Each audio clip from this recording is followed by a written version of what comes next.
दोस्तों, तो स्वागत है हमारे YouTube चैनल MS शिकाबाद पर आप सभी का। आप सभी जानते हैं कल की क्लास में हमने ऐबक गद्दी अपनी सौंप कर चला गया, मोहम्मद गौरी अपनी गद्दी सौंप कर चला गया।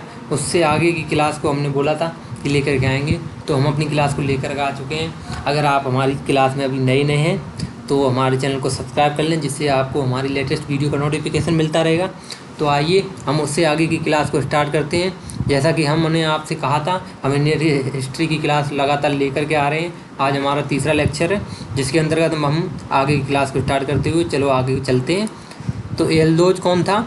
ये ऐबक का ससुर था। ऐबक का ससुर था यानी गजनी वंश का।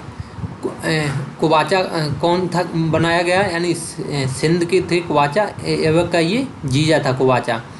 बख्तियार खिलजी कौन था? ये इसका कहाँ पर मतलब शासन था? बंगाल प्लस बिहार में बख्तियार खिलजी का शासन था।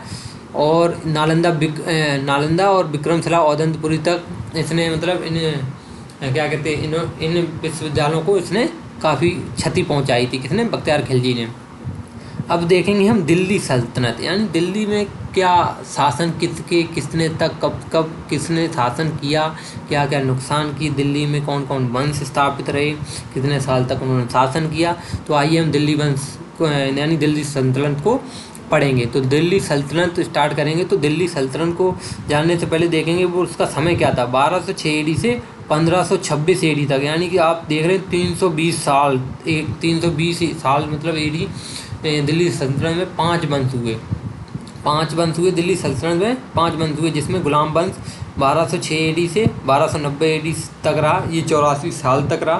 खिलजी वंश 1290 से 1320 ईस्वी तक रहा, ये 30 साल रहा। ये सबसे कम शासन था इसका, खिलजी वंश का। जबकि कम शासन होने के बावजूद आप देखते हैं कि खिलजी वंश ने भारत में सबसे ज़्यादा नुकसान पहुंचाया।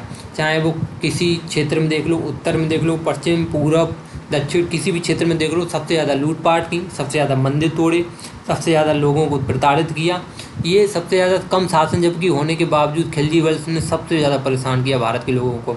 तुगलक वंश देखेंगे 1320 ईस्वी से 1414 AD तक, यानी ये 94 साल इनका शासन रहा। ये इनका सबसे लंबा शासन रहा। इनके शासन में यानी कि लोहे के सिक्के वगैरह प्रचलित में आए, यानी कि ठीक है। और इसके बाद आया सैयद वंश, यानी 1414 से 1451 तक रहा। ये 37 साल रहा। लोधी वंश रहा 1451 से 1526 तक, यानी 75 साल। तो अगर बड़े क्रम से लेके छोटे क्रम की तरफ देखेंगे तो सबसे ज़्यादा रहा तुगलक वंश। इसके बाद देखेंगे तो गुलाम वंश रहा, फिर रहा लोधी वंश रहा, इसके बाद सैयद वंश रहा और सबसे कम रहा खिलजी वंश। तो देखेंगे अब गुलाम वंश, यानी कि जो गुलाम वंश यानी कि देखेंगे कहाँ पे है गुलाम वंश। ये 84 साल रहा। तो गुलाम वंश देखेंगे।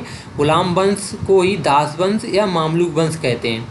इसका स्थापना किसने की? ऐबक, यानी ऐबक था गुलाम वंश। तो ये इस कौन से वंश था? कुतुबी वंश से था। इल्तुतमिश ये शमसी था, इल्बरी वंश का था। बलबन ये इसके मतलब ये गुलाम वंश के संस्थापक और गुलाम वंश के में से रिलेटेड लोग हैं। बलबन ये कौन से वंश था? बलबनी वंश थे। गुलाम वंश में कुल कितने शासक हुए? 11 शासक हुए। संस्थापक कौन था इसका? कुतुबुद्दीन ऐबक। ये किस वंश से था? कुतुबी वंश से, यानी कि कुतुबुद्दीन ऐबक। इसने कैपिटल कौन सी बनाई थी? भारत की लाहौर बनाई थी। ऐबक देखेंगे तो 1206 AD से 1210 तक शासन इसने किया।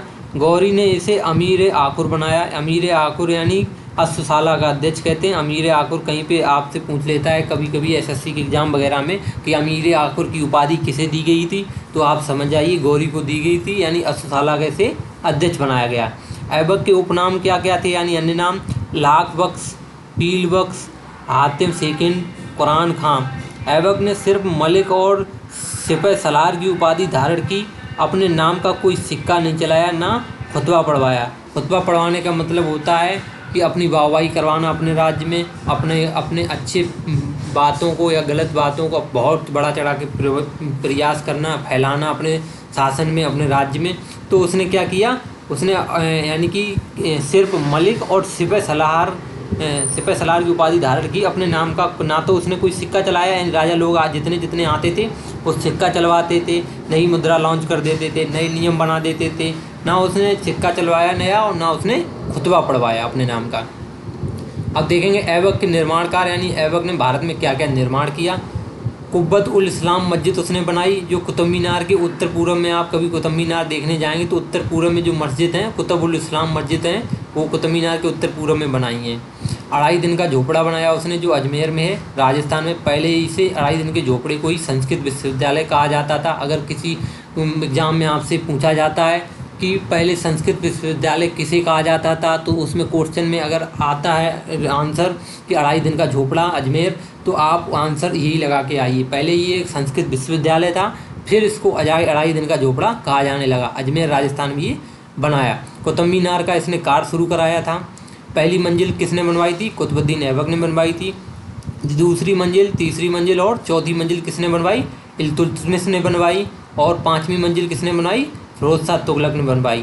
1368 में पुनर्निर्माण कराया था या मरम्मत कराना है, फिरोज शाह तुगलक ने इस कुतुब मीनार का 1368 में पुनर्निर्माण कराया। 1505 ईस्वी में सिकंदर लोदी ने फिर दोबारा इसकी मरम्मत कराई। ऊंचाई इसकी कितनी है? 73 मीटर। किसकी? कुतुब मीनार की। इसे यूनेस्को में कब शामिल किया गया? 1993 ईस्वी में। उत्तर भारत की पहली मस्जिद कौन है? कुतुब इस्लाम। ऐबक को गुम्बद कला और मेहराब कला का जनक माना जाता है, यानी गुम्बद कला और मेहराब कला का जनक किसे माना जाता है? कुतुबुद्दीन ऐबक को। ऐबक का दरबारी कवि कौन था? हसन निजामी। इसने कौन कौन सी बुकें लिखी? ताज उल मासिर, जो दिल्ली सल्तनत का प्रथम राजकीय इतिहास है, यानी ताज उल मासिर किसने लिखी? हसन निजामी ने पुस्तक लिखी, उसमें दिल्ली सल्तनत का प्रथम राजकीय इतिहास दिखाया गया है। ऐबक की मृत्यु कैसे हुई? चौगान खेलते समय किसकी मृत्यु होगी? ऐबक की। चौगान यानी घोड़े पे बैठ के, आपने देखा होगा गेंद मारते हैं स्टिक से, वो इसी को चौगान कहते हैं हिंदी भाषा में। तो उसको खेलते हुए ऐबक की घोड़े से गिर करके मृत्यु हो गई। ऐबक का मकबरा कहाँ पे है? लाहौर में। इल्तुतमिश द्वारा इसे बनवाया गया था। ऐबक का मकबरा लाहौर में है। आराम शाह आया, फिर इसके बाद शासन उसने किया 1210 से 1211, यानी एक ही साल रहा। सिर्फ इसका 8 महीने का शासन रहा आराम शाह का। इसके बाद आए इल्तुतमिश, यानी 1211 से 1236 तक रहा, यानी कि 25 साल इसका शासन रहा। ये इलवरी वंश का तुर्क था। ऐबक का ये दामाद था, यानी कुतुबुद्दीन ऐबक का ये दामाद था। इसे उपाधि मिली थी अमीर उल उमरा। अमीर उल उमरा इसे उपाधि मिली थी। पिता इसके थे ईलम खां। राजधानी इसने लाहौर से उठा के दिल्ली लाया। दिल्ली में सल्तनत काल का वास्तविक इसी संस्थापक इसी को कहा जाता है। किसे? इल्तुतमिश को। इल्तुतमिश ने एकता प्रथा चलाई। क्या चलाई? एकता प्रथा। तुर्क चहलगानी का इसने गठन किया। इसमें 40 सरदार थे। 1229 में खलीफा से खिलत प्राप्त की इसने। 1229 में खलीफा यानी कि जो थे मुस्लिम संप्रदाय के, उनसे इसने खिलत प्राप्त की। एल्दोज वर्सेस इल्तुतमिश तराइन का तृतीय युद्ध हुआ। कब? 1215 से 1216 ईस्वी में। एल्दोज वर्सेस इल्तुतमिश। इल्तुतमिश ने लाहौर पर कंट्रोल कब कर लिया? 1217 में। इल्तुतमिश के समय मंगोलों का आक्रमण हुआ 1221 में। नेतृत्व किसने किया मंगोलों की तरफ से? चंगेज खान ने किया। इसकी 1227 में किसकी मृत्यु हुई? चंगेज खान की। ईरान देखेंगे, ट्रांस आक्सियाना पर विजय, यानी ईरान यानी ट्रांस आक्सियाना पर विजय कब प्राप्त की इसने? 1219 में। इल्तुतमिश ने बंगाल कब जीता?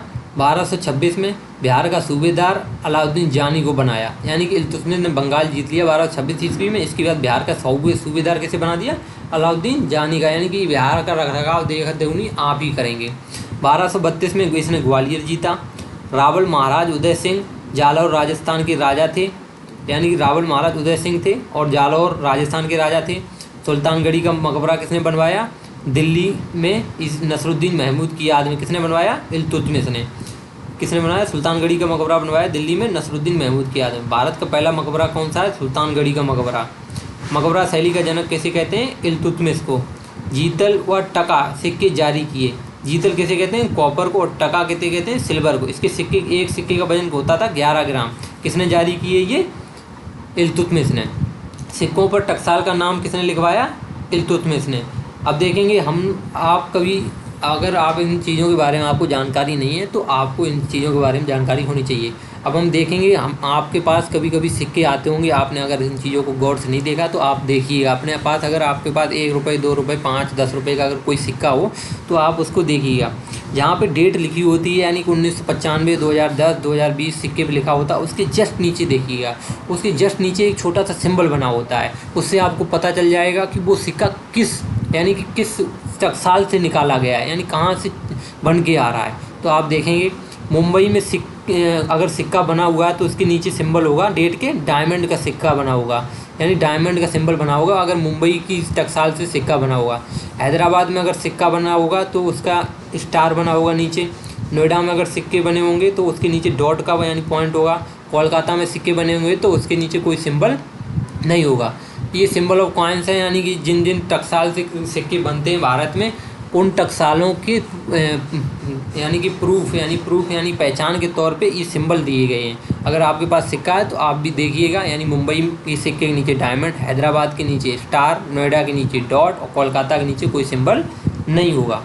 इल्तुतमिश का दरबारी इतिहासकार कौन था? मिनाज उस सिराज, यानी कि इल्तुतमिश का दरबारी ये इतिहासकार था। इसकी बुक क्या थी? तबकात नासरी किसकी बुक थी? मिनाज उस सिराज की। इल्तुतमिश की मृत्यु कब हो गई? 1236 में। इल्तुतमिश का मकबरा कहाँ पे है? दिल्ली में। रुकनुद्दीन फिरोज इसके बाद आए शासन में, आया 1236 से 1236, यानी कि ये एक ही साल उसी साल रहा, मतलब कुछ ही दिन रहा। इसकी माँ कौन थी? सात तुर्कान थी। पिता इसके कौन थे? इल्तुतमिश, यानी इन्हीं का बेटा इल्तुतमिश का ये। मृत्यु इसकी कब हो गई? 1236 में, यानी मरवा दिया गया होगा इसे। इसकी जगह रजिया सुल्तान गद्दी पर आई, यानी रजिया सुल्तान अब गद्दी पर आ चुकी है। आने वाली क्लास में अब हम रजिया सुल्तान का मतलब शासन पढ़ेंगे। आप सभी अच्छे से देख रहे हैं, हम आपके लिए डेली इंडियन हिस्ट्री क्लास लेकर आ रहे हूँ। तो आपको अगर क्लासें अच्छी लग रही हैं तो अगर अभी तक आपने लाइक नहीं किया तो लाइक कर दें, और अगर चैनल को सब्सक्राइब नहीं किया तो सब्सक्राइब कर लें। हमें आशा है आपको हमारी क्लासें अच्छी लगती होंगी। हम ऐसे ही आपके लिए लगातार क्लास लेकर के आते रहेंगे, और हमें ये भी आशा है कि ये जो हम आपके लिए कंटेंट लेकर के आ रहे हैं, इससे आपको 101% कंपटीशन एग्ज़ाम में कहीं ना कहीं क्वेश्चन 100% मिलेंगे। तो आप हमारी क्लास को ऐसे ही रेगुलर देखते रहिए। कल की क्लास में हम रजिया सुल्तान को पढ़ेंगे। तो कल की क्लास में हम मिलते हैं आपसे दोस्तों। जय हिंद दोस्तों, जय हिंद भाइयों।